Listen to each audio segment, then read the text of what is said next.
Hi, I'm Chris from Airwindows, and hey, you can do this.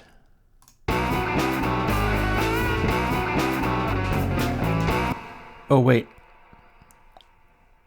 what I mean is you can do this.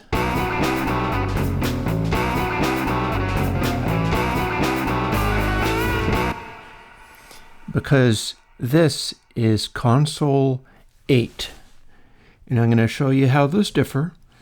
Console type modifications are not the hugest, wildest changes that you could possibly have, and I'm going to tell you how to use it and why you might want to do that. First of all, let's bounce back to our original digital format. I'm going to scooch this down here. This is a little graphics thing that I've been working on for some time, and this is raw digital mixing. You can see in Reaper that we've just got some plugins.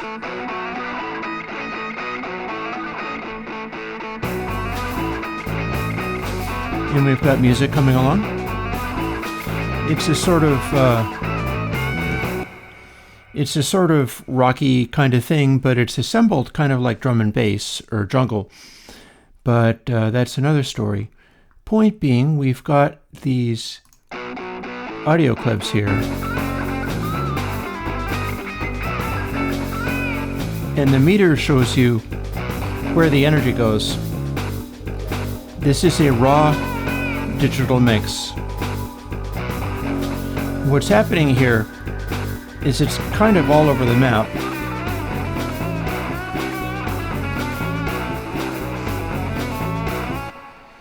So what we're going to try to do is use CONSOLE 8, and let's switch over to that.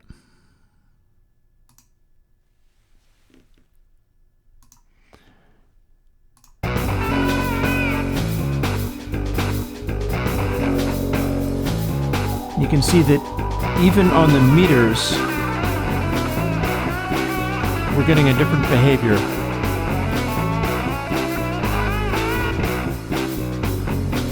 Now I'll tell you how this is happening.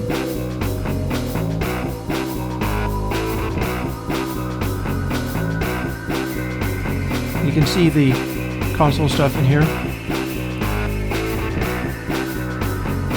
And the way it is working is it's combining to make a fuller and more well-balanced track. For instance, see that weird synth sound happening?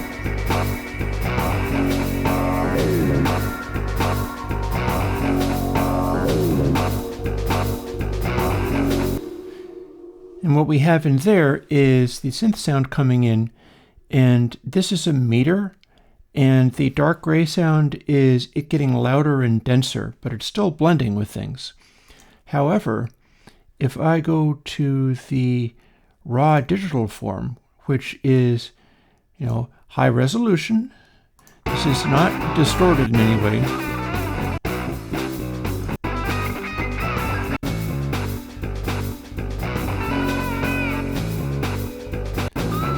And let's find it.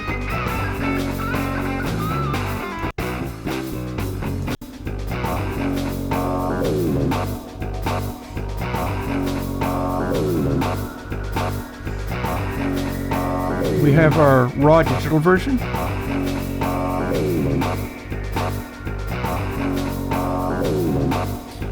And you can see that it is adding louder peaks because they're not distorting in any way.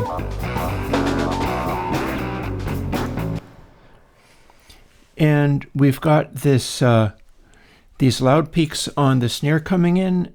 The raw digital format of doing this isn't really blending, it isn't really gluing things very well. So we've got this scattering of peaks here in this meter, and the funny synthesizer noise is standing out kind of more than it needs to be. we go to Console 8 and it starts to handle these things kind of all by itself.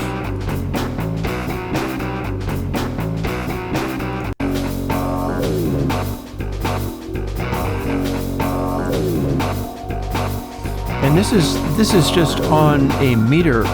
It's not even about listening to it. You can see the result of this.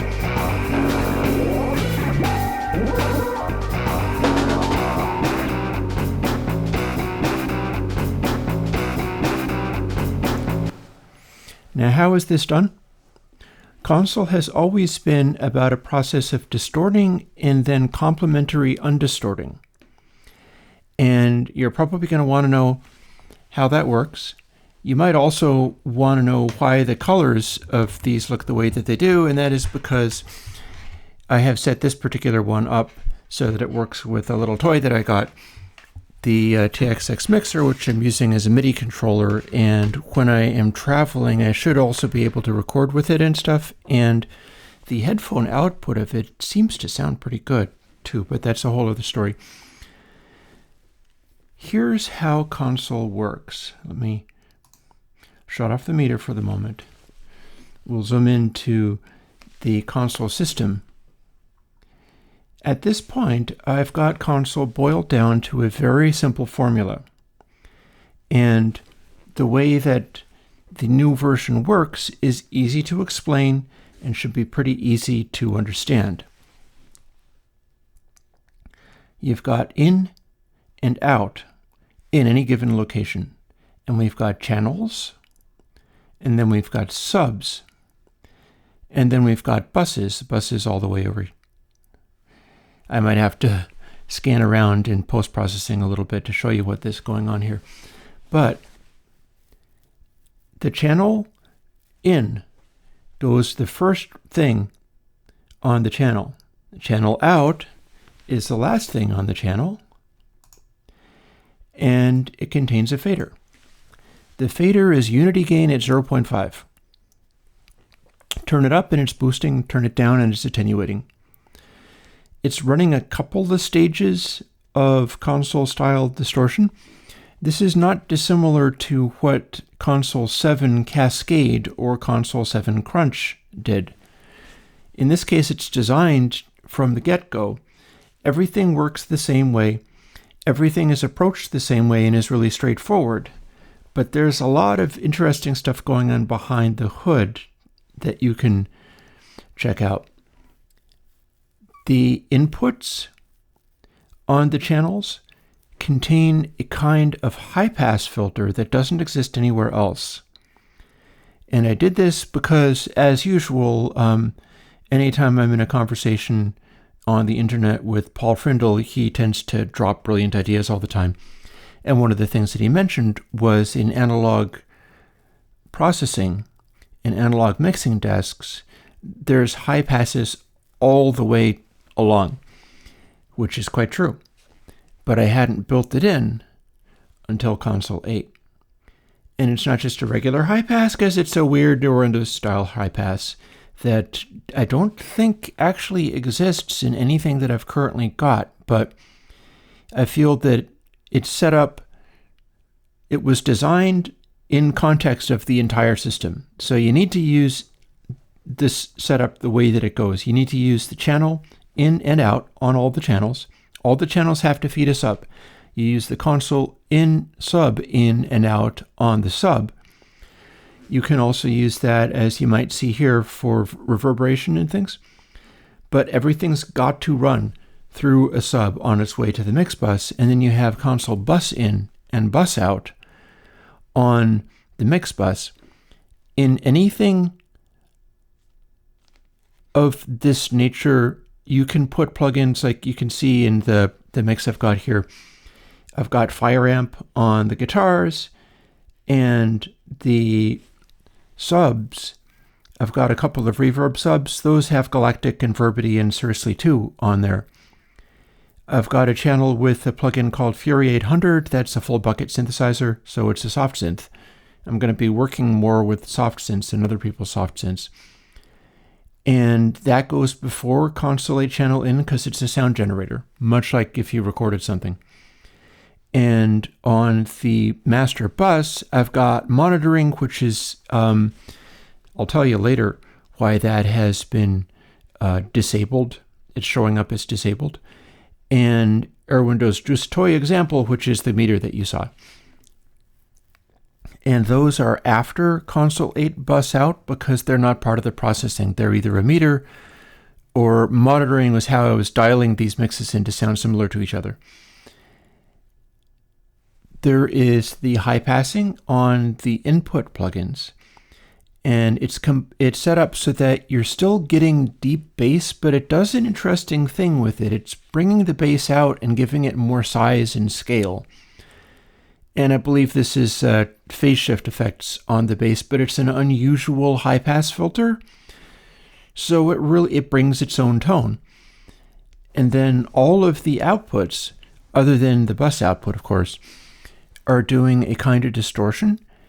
And it's 2 stages of distortion. And they're all running a distributed low-pass filter that only kicks in if you're at a elevated sample rate like 96K, which we're hearing currently. If you're not at 96K, if you're at 44.1 or 48K, that high passing switches itself off. It's designed to work in all of these circumstances, but it's meant to run at 96K or 192 if you really wanted to, but I think 96K is going to be good enough for, it's really the target. That's what I designed it around. And the high frequency boosting that's part of the early stages of console. For instance, in console 7, we had console 7 Cascade, which was all about lots of stages of boosting. And the distributed filtering that I was using had a very steep filter early on, causing things to distort in this soft and smooth way.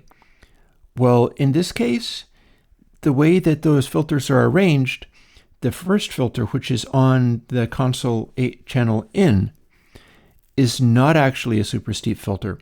So stuff that you do inside the channel should react pretty normally.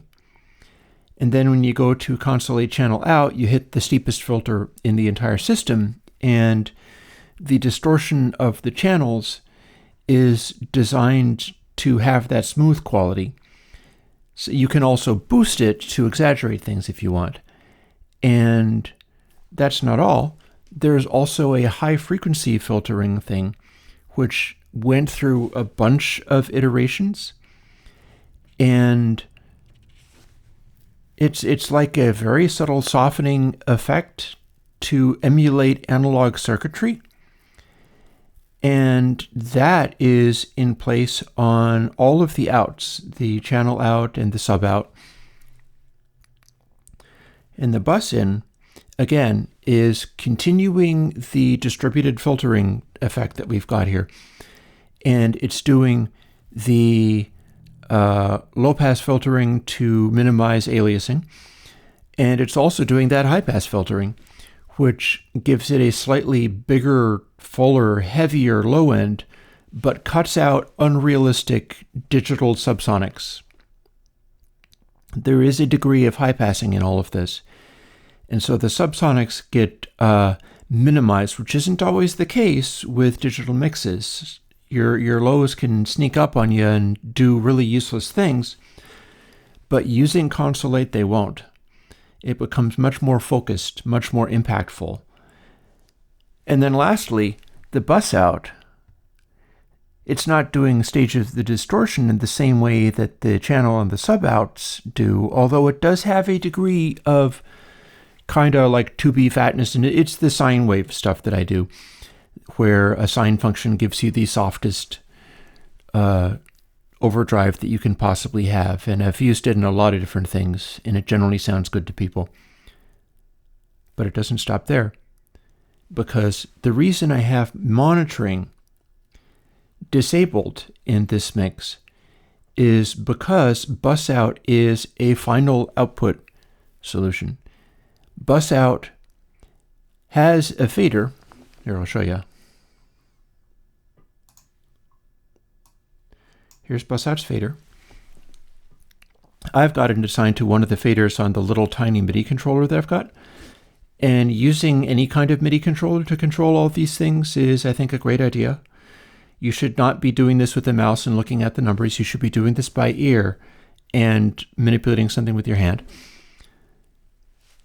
When the fader is adjusted, there's two gain stages in there, and one of them goes into the saturation effect much like it would on channel or sub out to give you that fullness and boost. But then the other boost, or cut, goes into clip only 2. It goes into the same clipping stuff that I built into the most recent version of Pressure. And that means if you slam this bus, it will still sound warm.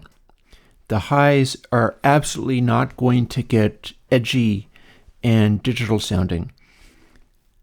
And then after you get the clip only 2 stage, you get a new dither, or a new Airwindows non-dither. And you've been hearing that this entire time. It's designed to only work on 24-bit because I took some liberties with it. It is 10 nines. That's from a long time ago, but it is a new word length reducer based on 10 nines, which is the seed of what ended up becoming vinyl dither,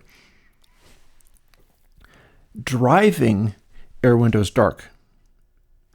So what we've got is a word length reducer at 24-bit that produces the vinyl dither style effect only enhanced and optimized, and then runs that into the Airwindows Dark word length reducer to choose among what it gets from there, making the final output be sort of dark and chill to the ear.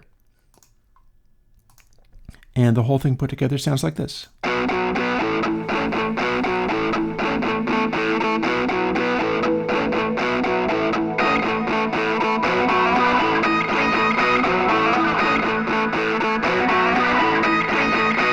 drop.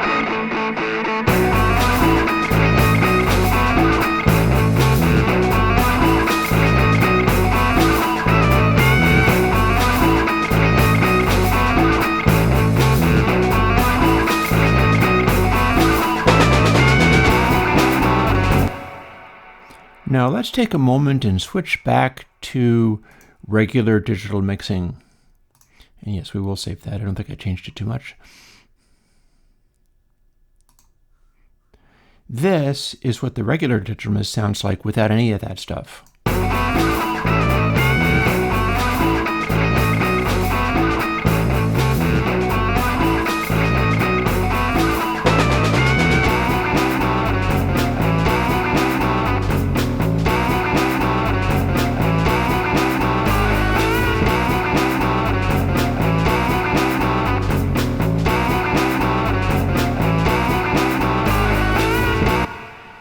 So we got a kind of crispy sound, and there is no glue. There is no fullness to it. It's a little bit 2D. Then we go back over to Console 8.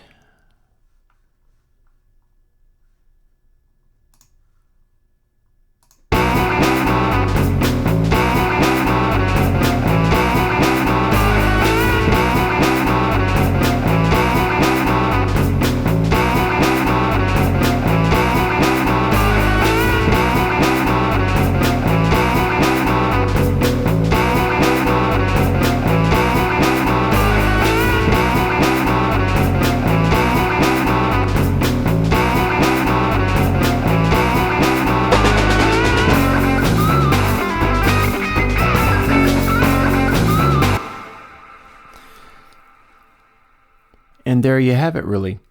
That's what all of this comes together to produce.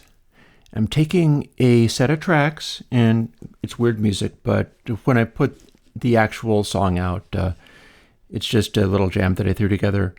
In context, it'll still be weird music, but hearing it all the way through, with the video behind it will make it be a little more interesting. But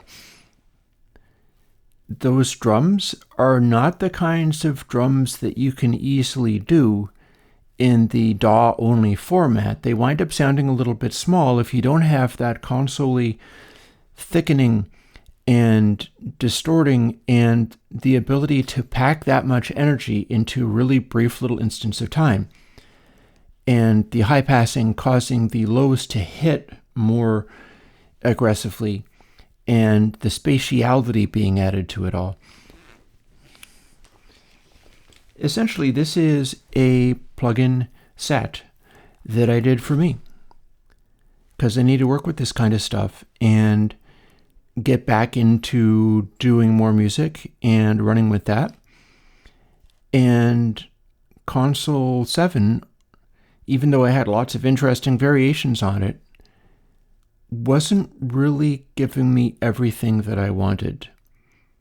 I've got some other stuff in mind that should also be very interesting to see, but this is the basis for me going forward with Airwindows style mixing.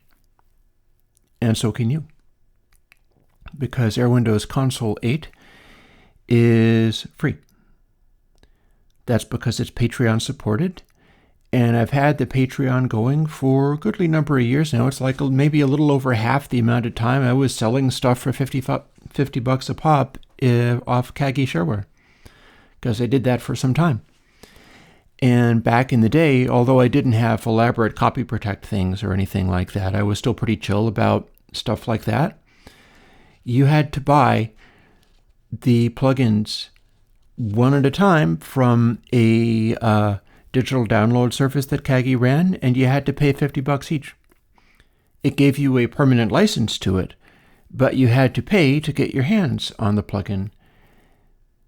These days, I'm running off of Patreon, so the idea is, if this seems like something that you could make, set up and bark, if this is the kind of thing that can get your mix happening as well as a sort of infrastructure upon which everything is built, because there's a lot of flexibility there. You can put anything between the in and the out in each of these sections.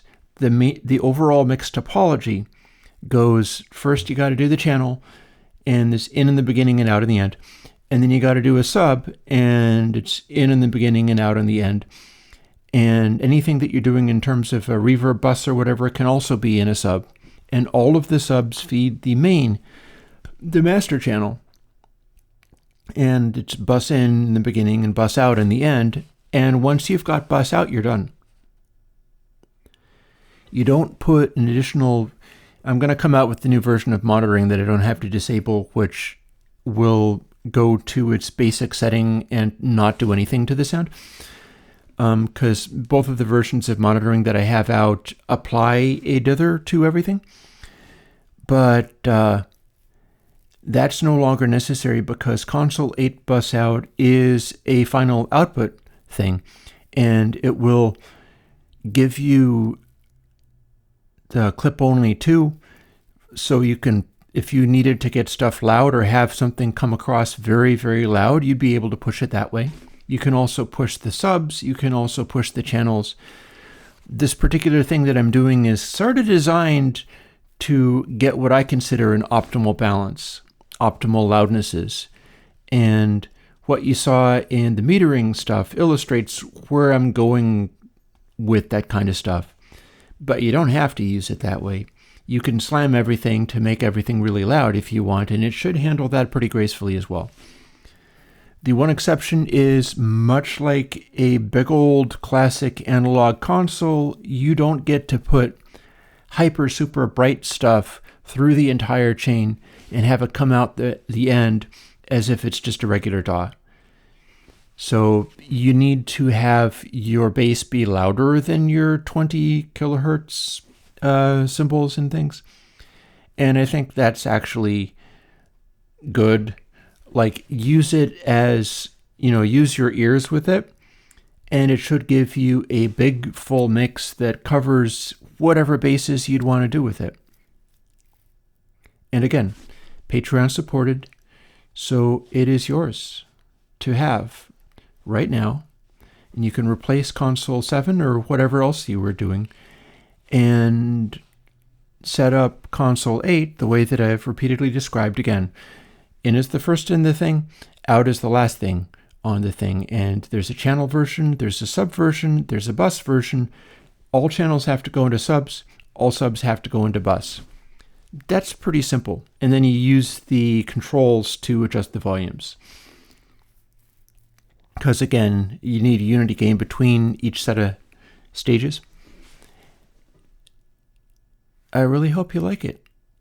I feel like I'm going to be liking it, and it should be very interesting. But yeah, you're welcome. Have fun with Console 8, and that should cover me for another year or so. And I should point out I do have plans or promises for some of the most boutique consoles out there. This should be a hint of where I can go with that kind of stuff. I've talked about doing like EMI Reds and I think Helios consoles, is a series of consoles that are very famous that I would be referencing classic records to check out, and they'd probably be including filters and things where they existed in the original consoles.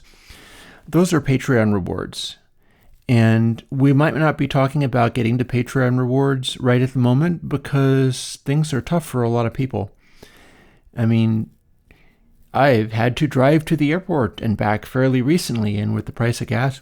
So my take on that kind of stuff and why Console 8 is not paywalled and you should use it even if you can't do the Patreon is because I do what I do to support people who are in a jam or can't, run out and buy a classic EMI console or even a really expensive pile of plugins purporting to act like one.